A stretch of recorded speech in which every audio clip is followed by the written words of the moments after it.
Hello and welcome to Non-Stop Wrestling Chat. My name is Barry and this is your Monday Night Raw review. Before we get into today's show, guys, don't forget to hit like, subscribe and that beautiful notification bell. I'm wearing my Razor Ramon hoodie today because I feel like it's already been 6 months of the year. Right guys, let's get into today's Raw review. So we kick off the show with Drew.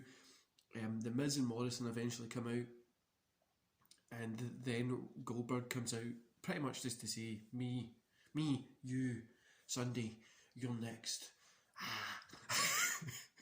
There was really no point in it being here. Obviously they'll just try to rush it out because Drew had COVID, so they had to try and rush it here. Then we got Charlotte Flair versus Shayna Basler. Now Charlotte wins via DQ here. It was like 40 seconds or something. Nia got the interference here, so that's why she picked up the win. Then we get a little beatdown after it, which then people come for the save and it turns into a tag match, which is Charlotte, Dana Brooke and Mandy Rhodes versus Nia Jax, Shayna Basler and Lacey Evans. I don't know either. Charlotte, Brooks and Rose pick up the win here. I gave this 1 star, guys. I count out for the finish. Like literally, Charlotte got rolled in. At the 9 count, Basler was still on the outside, and then it was a count out. I don't know why they done that, but yeah. Then after the match, Shayna questions the ref. Is Dana and Charlotte and Mandy kind of stand tall? Nia, Shayna and Lacey kind of complain to Adam Pearce, who then restarts the match.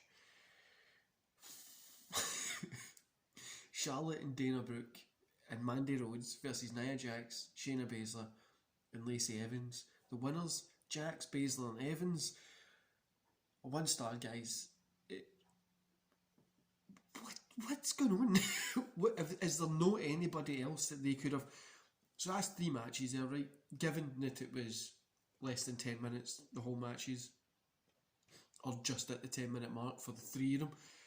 Is there nobody else on the WWE roster that they could have gave that time to? Split it into 5 minutes. Do you know what I mean? Is there nobody else they could have gave that to?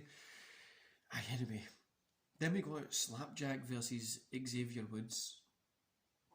Xavier Woods got the win. It was like 2-minute odds. This was pish. After it, there's a beatdown. Ali goes to hit Woods with the chair. Then he sits down and asks Woods to pass a message to Kofi. Because they're obviously going for this, Kofi and Ali have got that social media stuff when it's like, you could have had your championship match at WrestleMania when Kofi won it, but you didn't, blah blah blah. They're going for that. The Hurt Business had a segment here.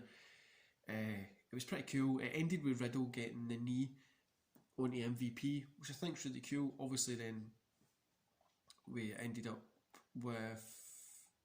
Sorry guys, I don't know why this is just jumped around. So Riddle got the knee on MVP. Then we got Sheamus versus John Mollison, which was a 2.5 stars, maybe even a 3 stars. Good match, enjoyable, and really the only enjoyable match of the night. Yeah, I like this. Sheamus has really been in a lot of good work recently.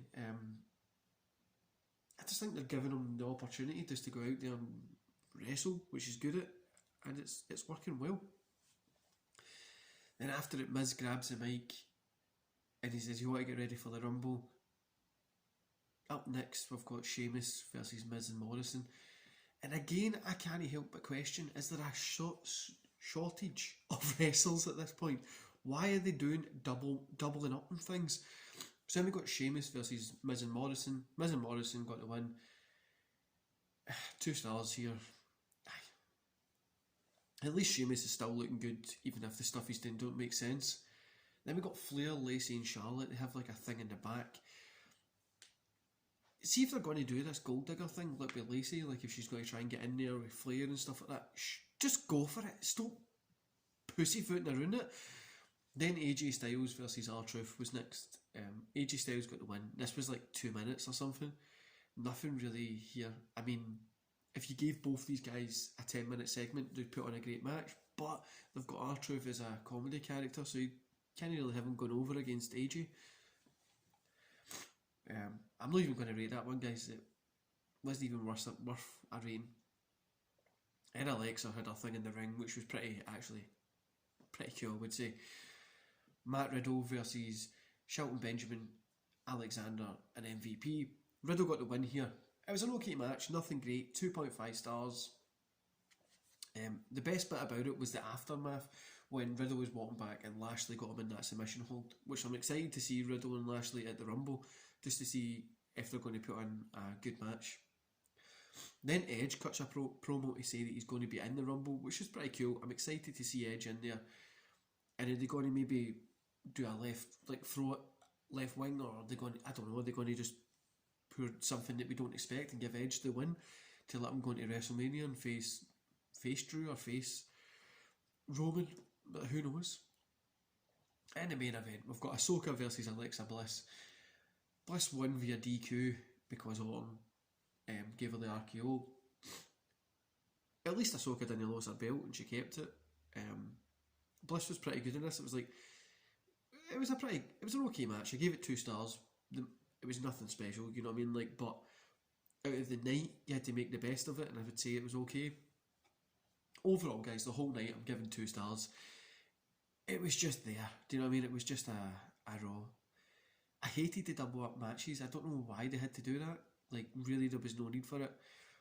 There's so much talent in WWE. WWE spends so much money buying up talent from different countries and areas and places just to do this. They could have done something better. I was hoping Goldberg and Drew kind of wasn't going to happen at the Rumble. I was hoping they would maybe have just forgot about it, but it's happening.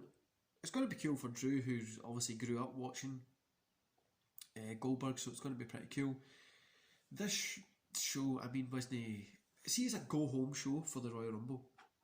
If this is your go-home show for the Rumble, this is what we're selling the Rumble on, nobody would buy the pay-per-view. I'm looking forward to the SmackDown stuff. Really, I'm not looking forward to this at all. It really isn't anything for me at the minute. And the one thing I want to talk about, guys, that's a review done. So we're going to talk about the WWE Peacock Network thing. I know it's only going to affect America at the moment. I don't know how it's going to work for the rest of the world. They're saying it's only America just now.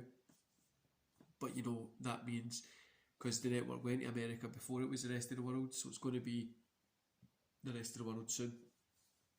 I don't know if it's going to be a Peacock launch, or I'm hearing rumblings that it might be an add-on in Prime. I don't know. I don't know what's going to be happening, but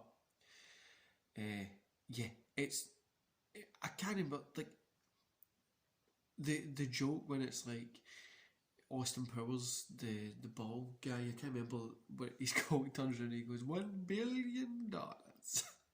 That's what Vince McMahon must have went, you know what? Give me $1 billion, I'll give you the rights to it. And I went, okay. And he's probably like, shit, didn't think you were going to give me that.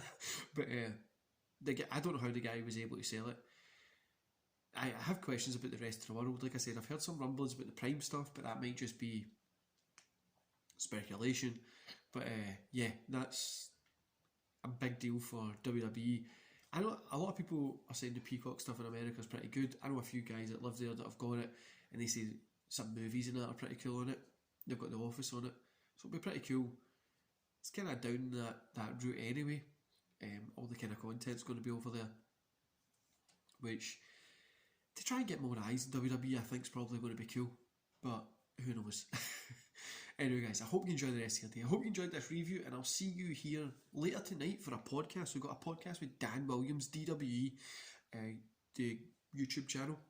The links will be in the bottom for the podcast, so you can go follow him and subscribe and stuff. It's a pretty cool podcast. It's short, simple, sweet, and we speak a lot about wrestling. So I hope you enjoy the rest of your day, guys, and I'll see you tonight. See you later.